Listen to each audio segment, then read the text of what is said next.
ತಂಗಿ ಸೀತಾ ತಂಗಿ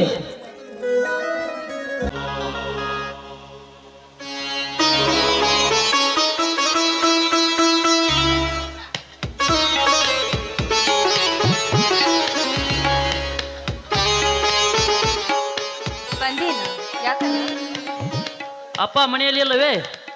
ಇಲ್ಲಣ್ಣ, ಅಪ್ಪ ಮನೆಯಲ್ಲಿಲ್ಲ. ಯಾಕೆ? ಯಾಕಮ್ಮ ಎಲ್ಲಿ ಹೋಗಿದ್ದಾರೆ? ಅಪ್ಪ ಕುರಿದಡ್ಡಿಗೆ ಹೋಗಿ ಬರ್ತೀನಿ ಅಂತ ಹೋಗಿದ್ದಾನೆ ಅಣ್ಣ. ಈ ವಯಸ್ಸಿನಲ್ಲಿ ಕುರಿ ದಡ್ಡಿ ಇವೆಲ್ಲ ನೋಡ್ಕೊಳ್ಳೋದಕ್ಕೆ ನಾನಿಲ್ಲಮ್ಮ.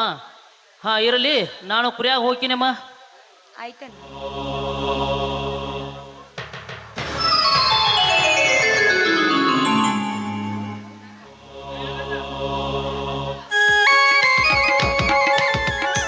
ಮಗು ರಾಯಣ್ಣ ಗಾತವಾಯ್ತಪ್ಪ, ಗಾತವಾಯ್ತು. ಯಾಕಪ್ಪ ಏನಾಯ್ತು? ಏನಂತ ಹೇಳಲ್ಲಪ್ಪ. ಯಾಕಪ್ಪ ಮತ್ತೆ ಹೇಸಿ ಜಮೀನ್ದಾರ ಏನಾದರೂ ನಿನ್ನ ಮೇಲೆ ದರ್ಪ ತೋರಿಸಲು ಮುಂದಾದರೆ? ಹಾಗಿದ್ದರೆ ಹೇಳು, ಈಗಲೇ ಆರಕ್ಷಣದಲ್ಲಿ ಹದ್ದಿನಂತೆ ಹಾರಿ ಹೋಗಿ ಅವಳ ಹಸಿ ಮಾಂಸದಲ್ಲಿ ಹತ್ತರವನ್ನು ಕುಡಿದು ಬರ್ತೇವೆ. ಆ ಜಮೀನ್ದಾರ ಒಬ್ಬನು ನಮ್ಮ ತಂಟಕ್ಕೆ ಬಂದಿಲ್ಲಪ್ಪ. ಯಾರ ದುಷ್ಟಿಗಳು ನಮ್ಮ ಕುರಿತಡ್ಡಿಗೆ ಬೆಂಕಿಯನ್ನು ಇಟ್ಟು ಹೋಗಿದಾರಪ್ಪ.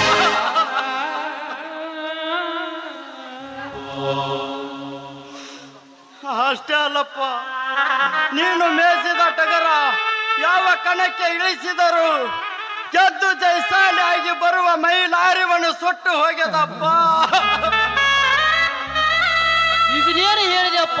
ನನ್ನ ಎದೆಯ ಹೊಡೆದು ಛಿದ್ರ ಆಗುವಂತ ಕೆಟ್ಟ ಸುದ್ದಿಯನ್ನು ಕಣಕ್ಕೆ ಕಾಲಕ್ಕೆ ಎದುರಿದು ಟಗರನ್ನು ಸತ್ತು ಹೋಯ್ತೇನಪ್ಪ. ಅಪ್ಪ, ಇನ್ನು ಮುಂದೆ ನಾ ಕುರಿಗಳಿಲ್ಲದೆ ಹೇಗೆ ಬದುಕಲಿಯಪ್ಪ, ಹೇಗೆ ಬದುಕಲಿ? ಅಪ್ಪ, ಒಂದು ಕುರಿನೂ ಉಳಿದೇಲನಪ್ಪ. ಒಂದು ಕುರಿ ಉಳಿಲಾರದೆ ಎಲ್ಲ ಕುರಿಗಳು ಸುಟ್ಟು ಕರ್ಕಾಗಿ ಹೋಗ್ಯಾವಪ್ಪ. ಎಲೆ ಇದುವೆ ಎಂತ ಪರಿಯಾಗಿ ಬೆನ್ನತ್ತ ಕಾಡುತ್ತಿರುವೆ ಈ ಕುರಿಗಾರನನ್ನು. ಈ ಸಲ ಬರುವ ಮರಿ ಮಟ್ಟ ಮಾರಿಯನ್ನು ನನ್ನ ತಂಗಿಯ ಮದುವೆ ಮಾಡಬೇಕೆಂದ ಅಪಾರ ನಂಬಿಕೆಯನ್ನು ಇಟ್ಟು ಈ ರಾಯಣ್ಣನ ಕತ್ತನೆ ಕೊರದಿಯ ಕ್ರೂರವಿದಿವೆ. ಈ ಕುರಿಗಾರ ರಾಯಣ್ಣ ಏನು ತಪ್ಪು ಮಾಡಿದನೆ ಹೇಳುವಿದಿವೆ, ಹೇಳು. ಅಣ್ಣ, ಸಮಾಧಾನ ಮಾಡ್ಕೊಂಡ, ಸಮಾಧಾನ ಮಾಡ್ಕೊಂಡ. ಹೇಗೆ ಸಮಾಧಾನ ಮಾಡಿಕೊಳ್ಳಲಿ ತಂಗಿ, ಹೇಗೆ ಸಮಾಧಾನ ಮಾಡಿಕೊಳ್ಳಲಿ? ಈಗಾಗಲೇ ಬ್ಯಾಂಕಿನಲ್ಲಿ ಕುರಿ ಕೊಂಡುಕೊಳ್ಳುವ ಸಲುವಾಗಿ ಸಾಕಷ್ಟು ಸಾಲವಾಗಿದೆ. ಬ್ಯಾಂಕಿನವರು ಈಗಲೇ ಬಂದು ನಮ್ಮ ಹಣ ಕೊಡು ಎಂದು ಗೆರೆ ಹೊಡೆದು ಹೋಗಿದ್ದಾರೆ. ಅವರಿಗೆ ಏನೆಂದು ಉತ್ತರಿಸಲಮ್ಮ, ಏನೆಂದು ಉತ್ತರಿಸಲಿ? ಅಣ್ಣ, ಅಳಬೇಡಣ್ಣ, ಅಳಬೇಡ. ನಿನ್ನ ಕಣ್ಣಲ್ಲಿ ನೀರು ಬಂದ್ರೆ ಈ ನಿನ್ನ ತಂಗಿ ಕಳ್ಳೆ ಕತ್ತರಿಸಿದಂತಾಗುತ್ತೆ ಅಣ್ಣ.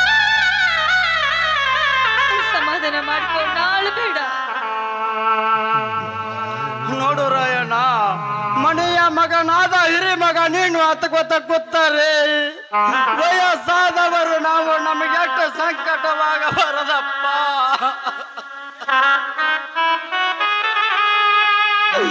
ಒಂದಿಟ್ಟು ವಿಶ್ರಾಂತಿ ಆದ್ರೂ ತೆಗೆದುಕೊಳ್ಳಪ್ಪ.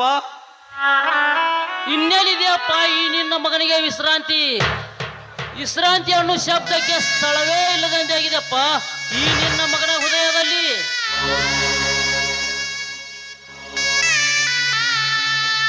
ಇಲ್ಲಿ ರಾಯಣ್ಣನ ವ್ಯಕ್ತಿ ಯಾರು? ನಾನೇ ಸರ್, ಬನ್ನಿ. ನಾನೇ ಸರ್, ಬನ್ನಿ. ತಾವ್ಯಾರು ಅನ್ನೋದು ಗೊತ್ತಾಗಲಿಲ್ಲ. ಸ್ಟೇಟ್ ಬ್ಯಾಂಕಿಗೆ ಹೊಸದಾಗಿ ಬಂದಿರೋ ಬ್ಯಾಂಕ್ ಮ್ಯಾನೇಜರ್ ಬಲರಾಮ್. ತಂಗಿ ಸೀತಾ, ಒಳಗಡೆ ನಡಿಯಮ್ಮ. ಬನ್ನಿ ಸರ್, ಕುಳಿತುಕೊಳ್ಳೆ ಬರ್ರಿ. ಕುಳಿತು ನಿನ್ನ ಜೊತೆ ರೊಟ್ಟೆ ಹೊಡೆಯಲು ಬಂದಿಲ್ಲ ದಯಾನಂದ. ಏನು ಕುರಿ ತೆಗೆದುಕೊಂಡಿರುವ ಸಾಲವನ್ನು ವಸೂಲಿ ಮಾಡಲು ಬಂದಿದ್ದೇನೆ. ನೋಡು ಸಾಹೇಬ್ರೆ, ಈ ಸಲ ಬರುವ ಮರಿ ಮಟ್ಟವನ್ನು ಮಾರಿ ನಿಮ್ಮ ಬಡ್ಡಿಯನ್ನು ಕಟ್ಟಬೇಕೆಂದು ಮಾಡಿದ್ದೆ. ಆದರೆ ಯಾರೋ ದುಷ್ಟರು ಯಾರೋ ದುಷ್ಟರು ನಮ್ಮ ಕುರಿಗಳನ್ನು ಸುಟ್ಟು ಹಾಕಿದ್ದಾರೆ.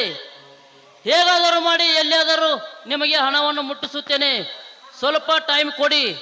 ನೋಡು ರಾಯಣ್ಣ, ನಾನು ನಿನ್ನ ಕನಿಕರ ಮಾತನ್ನು ಕೇಳಲು ಬಂದಿಲ್ಲ. ನೀನು ನಮ್ಮಿಂದ ತೆಗೆದುಕೊಂಡ್ರೆ 70,000ಕ್ಕೆ ಬಡ್ಡಿ ಸೇರಿ 1,00,000ವಾಗಿದೆ.